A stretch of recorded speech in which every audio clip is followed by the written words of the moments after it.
तो मूर्ख कौन है? वो बहुसंख्यक है जो घंटा बजा रहे हैं और घंटा बजाते रहेंगे। यही मेरा कहना है कि जब तक घंटा बजाएंगे तब तक वो मार खाते रहेंगे, तब तक शोषित हो रहे हैं, तब तक वो मार खाते रहेंगे और वो सत्ता में नहीं आ सकते। जो वो मांग रहे हैं कि मेरा हक दे दो, अरे हक क्यों मांग रहे हो? जब तुम हो संख्यक तो अपनी राज बनाओ, अपना सत्ता में जाओ, अपना जो है संसद बनाओ। नहीं, मुझे ये दे दो, ये दे दो। तो भीख मांगने की आदत है, मानसिक गुलाम पर रहने की आदत है, तो घंटा तो बजाते रहेंगे और जब तक घंटा बजेगी तब तक बहुसंख्यक को अधिकार नहीं मिलेगा। ये मैं आपको कह रहा हूं। जब भारत की तमाम जो हमारी महिला सांसद हैं, विधायक हैं, ऑफिसर हैं, उन सबको सड़क पे आना चाहिए, इंडिया गेट पे आना चाहिए, आवाज उठाना चाहिए और वहां की सत्ता को जो है इस्तीफा दे देनी चाहिए। राष्ट्रपति को या तो वहां राष्ट्रपति शासन लगा देनी चाहिए थी या वहां की सरकार को बर्खास्त कर देनी चाहिए थी।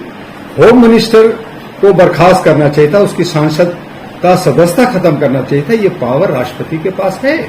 ये जो थू पूरी दुनिया में हो रहा है, ये शर्म की बात है और इस पे हमारे आदरणीय सम्माननीय मोदी जी और अमित शाह दोनों दोषी होते हैं। इन सरकार को बर्खास्त कर देना चाहिए और इसीलिए मैं राष्ट्रपति महोदया से अपील करता हूं आपके चैनल से कि इस सरकार को बर्खास्त किया जाए।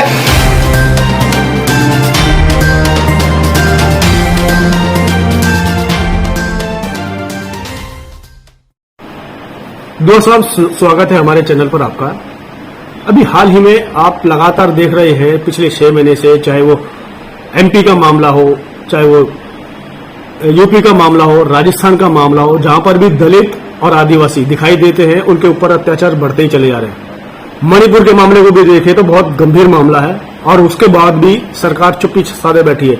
आखिर क्या वजह है? देखिए जर्नलिस्ट महोदय, मणिपुर का मसला बहुत ही गंभीर है और ऐसी सूरत में जब हमारा देश के राष्ट्रपति एक आदिवासी महिला हो, मुझे ऐसा लगता है कि भारत की जितनी भी महिला सांसद हैं वो घरों में बैठ के नंगी हो गई हैं। आज हमारी महिलाएं जो मणिपुर में नंगी हैं, ये घरों में बैठ के नंगी हो गई हैं क्योंकि ये बोल नहीं रही, इनकी मुंह बंद है। हमारे राष्ट्रपति को या तो वहां राष्ट्रपति शासन लगा देनी चाहिए थी या वहां की सरकार को बर्खास्त कर देनी चाहिए थी। होम मिनिस्टर को बर्खास्त करना चाहिए था, उसकी सांसद का सदस्यता खत्म करना चाहिए था। ये पावर राष्ट्रपति के पास है। लेकिन 10% मैत्री, 90% वहां पे जो कुकीज हैं और वहां के जो नागा हैं, मैं वहां पे ग्राउंड रिपोर्टिंग किया हूं और वो सरकार जो है हथियार दे करके और ये इस तरह का साजिशतन आग लगाई जा रही है। और आज हमारे गृह मंत्री कह रहे हैं कि सारे दंगा उंगा सब रुक गया है, रोज वहां दंगा हो रहा है। ये 2-4 बाइट आए चूंकि वहां पे नेट नहीं है, वहां पे वीडियो फोटो नहीं बना सकते, पूरी जगह पुलिस सिक्योरिटी है और पुलिस जो है उनकी हथियार लेकर के लड़ी है जैसे नेशनल एक्ट। आप इसको साजिश बता रहे हैं, साजिश आप कैसे मानते हैं? क्या देखिए इसके पीछे की साजिश क्या है? साजिश इसलिए है कि 10% के पास हथियार लूट के जाता है और सरकार उसको कंट्रोल नहीं करती। क्यों नहीं कंट्रोल करती? जब आप देश के अंदर आप अगर इस तरह से कोई पाकिस्तान दूसरा देश घुस जाए तो आप कहेंगे जी घुस जाने दो। आप चाइना घुस रहा है और आप कुछ नहीं बोल रहे, तो आप जो है इसको साजिश न कहेंगे तो क्या कहेंगे? जो उस पर खामोशी से आप 90 दिन से 80 दिन से आप खामोश बैठे हैं और बात नहीं कर रहे। क्या हमारा मणिपुर हमारा राज्य नहीं है? क्या वो विदेश है? तो इस तरह का जो हरकतें हो रही हैं वो साजिशन हो रही है और इसीलिए मैंने कहा कि भारत की तमाम जो हमारी महिला सांसद हैं, विधायक हैं, ऑफिसर हैं, उन सबको सड़क पे आना चाहिए, इंडिया गेट पे आना चाहिए, आवाज उठाना चाहिए और वहां की सत्ता को जो है इस्तीफा दे देनी चाहिए। वहां पे ड्रग की धंधे हो रहे हैं, वहां पे और भी हो रहे हैं। तो इस तरह का जो वो सत्ता को हिंदुत्व को ऐसा कैसा हिंदुत्व जिसमें हिंदू को मारा जाए, ये किस तरह का हिंदू राष्ट्र बनाने की बात कर रहे हैं? आज सिर्फ बात हो रही है, कल अगर हिंदू राष्ट्र बन गया तो हम क्या एक दूसरे को मारते रहेंगे और खाते रहेंगे? ये सवाल उठता है। लगातार जिस तरीके से विश्व पटल में भी बातचीत की जा रही है, शुरुआत हो गई है कि जो ये मणिपुर में कांड हो रहा है वो बाकायदा एक सोची समझी साजिश है। उसके बावजूद भी प्रधानमंत्री का कोई बयान नहीं आता है तो सिर्फ इतना कि दोषियों को बख्शा नहीं जाएगा। क्या मानते हैं आप? जर्नलिस्ट में हो तो रहे जी। न्यूयॉर्क में स्टेट नंबर 47 जहां बहुत वीवीआईपी प्रोग्राम होता है, 42 में हमारा यूनाइटेड नेशन का हेडक्वार्टर्स है, जहां से पूरा दुनिया देखती है, जहां पे जाकर के मोदी जी कहते हैं कि हमारे भारत के अंदर मानवता है, तभी हमारा लोकतंत्र है, ये मानवाधिकार का हनन नहीं है, ये भेदभाव नहीं दिख रहा है उनको। तो इस तरह का भारत से बाहर आप सम्मान की बात कर रहे हैं, इज्जत की बात कर रहे हैं, भारत को जो है विश्व गुरु बनाने की बात कर रहे हैं, और ये जो थू-थू पूरी दुनिया में हो रहा है, ये शर्म की बात है।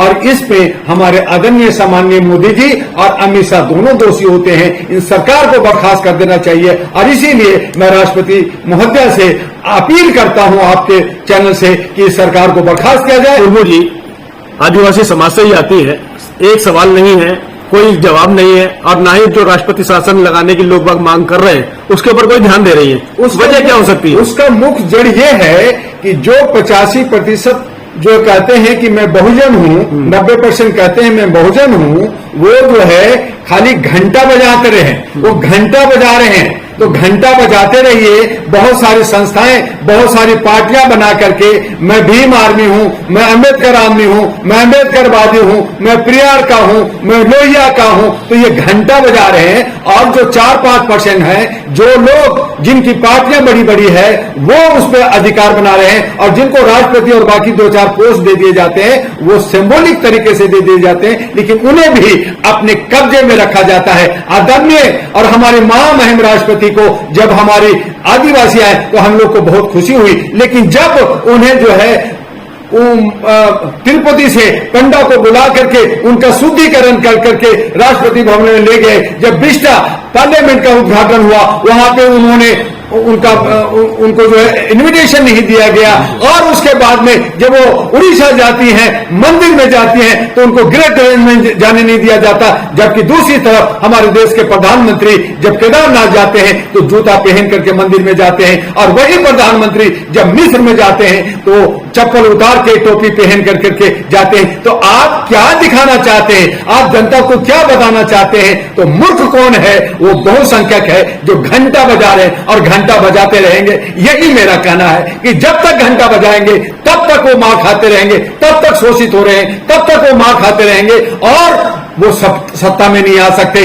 जो वो मांग रहे हैं कि मेरा हक दे दो, अरे हक क्यों मांग रहे हो? जब तुम हो संख्यक तो अपनी राज बनाओ, अपना सत्ता में जाओ, अपना जो है संसद बनाओ। नहीं, मुझे ये दे दो, ये दे दो, तो भीख मांगने की आदत है, मानसिक गुलाम बन रहने की आदत है, तो घंटा तो बजाते रहेंगे, और जब तक घंटा बजेगी तब तक बहुसंख्यक को अधिकार नहीं मिलेगा। ये मैं आपको कह रहा हूं, जबकि मैं बहुसंख्यक का समर्थक हूं, बहुसंख्यक के लिए मैं लड़ रहा हूं, लेकिन हम ये भी जानते हैं कि ये घंटा जब तक बजते रहेगी, जब धार्मिक आस्था में ये डूबे रहेंगे, जब उनके चंगुल में रहेंगे, उनको पंडितों को जो है पुजारियों को खिलाते रहेंगे, वो जो है भीख मांग करके खाते हैं। और जो आपका राज है, आप क्षुद्र नहीं हो, आप स्वर्ण हो, लेकिन क्षुद्र अपने आप को मान लिया है। आपने मान लिया है कि मैं दबा कुचला हूं, उत्पीड़ित हूं, और मान लिया, इसलिए आपको मानसिक गुलामी में जीना पड़ रहा है। और आप जब मानसिक गुलामी में है तो हिंदू राष्ट्र, हिंदू के मतलब होता है मानसिक गुलाम,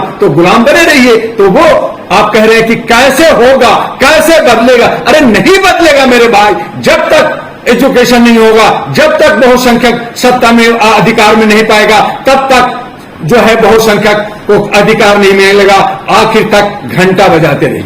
अभी हाल ही में दिल्ली जैसे शहर में, जो कि राजधानी है, उसमें भी एक शमशान घाट पर एक मुर्दे को ले जाया जाता है, और वहां पर पंडों द्वारा पैसे न मिलने के कारण ये कहा जाता है कि आप यहां दोबारा अपने शव को मत लाइएगा, अदरवाइज आप जैसे लोगों को यहां पर शमशान में नहीं जलाया जाएगा। इसके क्या मायने? जर्नलिस्ट महोदय, वर्तमान सरकार की मानवता मर चुकी है। यहां पे इन लोगों ने आंशिक रूप से गुलाम राष्ट्र यानी हिंदू राष्ट्र घोषित कर दिया है, जो दिखता नहीं है अभी, ठीक से नहीं, अभी तो खाली बोल रहे हैं। इसका जो है ड्राफ्ट बनेगा, बहुत कुछ होगा तो हिंदू राष्ट्र होगा, जैसे यूसीसी आ रहा है। तो भैया एक हो, तो मैंने ही कहा था कि भैया जब यूसीसी ला ही रहे हो, एक कानून की बात कर रहे हो, तो यूसीसी को उसका थोड़ा सा मीनिंग बदल दो, यूनिफॉर्म कास्ट कोड कर दो तो कास्ट खत्म हो जाएगी, जात खत्म हो जाएगी, तो भारतीयता आ जाएगी, सब भारत के लोग हो जाएंगे। तो ये जो हमारे शमशान घाट पे ये पंडा लोग, ये पंडित लोग जो अपनी मोनोपोली चला रहे हैं वो खत्म हो जाएगी। और ये जिस तरह का ये काम कर रहे हैं, ये व्यवसाय कर रहे हैं, और ये मानवता का जो है घोर उल्लंघन है। और इस पे कहां गए बहुसंख्यक, कहां गए 90%? तो वो घर में दुखे हुए, वो धरना प्रदर्शन दे रहे हैं, घंटा बजा रहे हैं। तो इस तरह का जो कांड जो शमशान घाट में हो रहा है, लड़कियों को मारा जा रहा है, आपने कहा उत्तर प्रदेश में, आपने कहा मध्य प्रदेश में, आपने कहा राजस्थान में, ये सरकार भी कर रही है कि हर जगह महिलाओं को जो है नंगा किया जा रहा है, रेप किया जा रहा है। और ये किसके द्वारा हो रहा है? तो वो 4% लोग बहुसंख्यक को। तो आप क्या कर रहे हो? आप चूड़ी पहन रखा, आप घंटा बजा रहे हो, तो घंटा बजाते रहिए। और पंडित जो है अपना व्यवसाय करता रहेगा, वो आप पे राज करेगा, मारेगा। आपका 100 जिसको सम्मान के साथ उसका दाह संस्कार होना चाहिए, उस पे भी वो टैक्स लेगा। और आप दीजिए। इससे छुटकारा पाने का क्या उपाय लगता है? एक ही आंदोलन है, जन क्रांति। जन क्रांति पैदा करना पड़ेगा।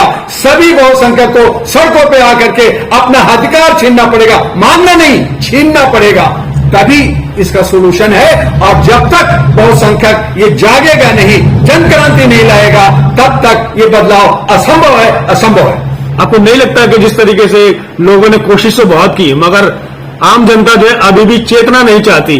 कोशिशें जो की है वो घर में बैठ के की है, टुकड़े टुकड़े गैंग में की है। जो चालाक लोग हैं, आपको बहुत सारी पार्टियों में, बहुत सारी 42 लाख से ज्यादा भारत में संस्थाएं, 5,500 से ज्यादा पार्टियां हैं। रोज पार्टियां नई नई बनाए जा रहे हैं कि मैं अध्यक्ष हूं। तो आप जब टुकड़ों टुकड़ों में रहोगे, तो उन्होंने कहा तो दिया कि आप टुकड़े टुकड़े गैंग मेरा क्या बिगाड़ लोगे। तो टुकड़े टुकड़े गैंग में रहोगे तो आप अधिकार नहीं ले सकते। फिर आप कहते हो मुझे 1% आरक्षण दे। अरे तुम 85% हो, 85% के आरक्षण की बात करो ना। तो नहीं, मुझे तो 1% दे दो, 2% दे दो, ये दे दो, वो दे दो, पेंशन दे दो। और मेरी 2024 को आप जो है भीख मांग रहे हो। और किससे मांग रहे हो? अपने नौकर से, अपने सेवक से भीख मांग रहे हो। अरे भैया जाग जाओ और अपना अधिकार, अपनी सत्ता लो। और आने वाले 2024 में जो आप बात कर रहे हैं, अगर ये बहुसंख्यक नहीं जागी, सड़कों पे नहीं आई, तो फिर से ये मनुवादी, ये जो एनडीए और इंडिया जो बनाए हैं, जो एक जो है मेक इन इंडिया और एक जो है ईस्ट इंडिया, ये सब चट्टे बट्टे लोग आपको पहले भी लूटा है, बाद में भी लूटते रहेंगे। और आप ठेंगा कुछ नहीं कर सकते। आप 85% मिल करके एक नई पार्टी बना करके, एक नया जनाधार बना करके इन दो मनोवादियों को क्या आप नहीं हरा सकते? जो लोग एक मायावती पे उम्मीद थी, मायावती भी टूट गई, वो भी बहुजनों के, और उनको जो है ब्राह्मणवादी में चली गई, उनको भी तोड़ दिया गया। तो अब बचा कहां है बहुसंख्यक? अपने को सब 85% है, 90% हूं। अरे तो घंटा है, तो घंटा बजा रहे हैं ये, इसलिए इनको अधिकार नहीं मिलेगा। और आने वाले 2024 में पुनः वही मनुवादियों की सरकार होगी, चाहे एनडीए के हो, चाहे इंडिया की हो, आपकी नहीं होगी। कल भी आप लूटे गए, आज भी आप लूटे जा रहे, और आने वाले समय में भी आप लूटे ही जाएंगे, कुचले ही जाएंगे। आवाज नहीं उठेगी। आप जैसे सोशल मीडिया आवाज उठाते हैं, देश विदेश में जाता है, बहुत सारे डिबेट होते हैं, लेकिन इसका भी असर कुछ नहीं होता। आज हम बोल रहे हैं, कल नहीं बोल पाएंगे, कल अरेस्ट हो जाएंगे, कल गोली मार दी जाएगी, जेल में डाल दिया जाएगा। और यही लोग सोच लें कि 2024 में जो इन मनुवादियों को अगर नहीं हराते, नहीं हटाते, तो सबको जेल जाना होगा और घरों में बैठ करके आप जो है घंटा बजाते। चैनल में बात करने के लिए आपका बहुत बहुत शुक्रिया।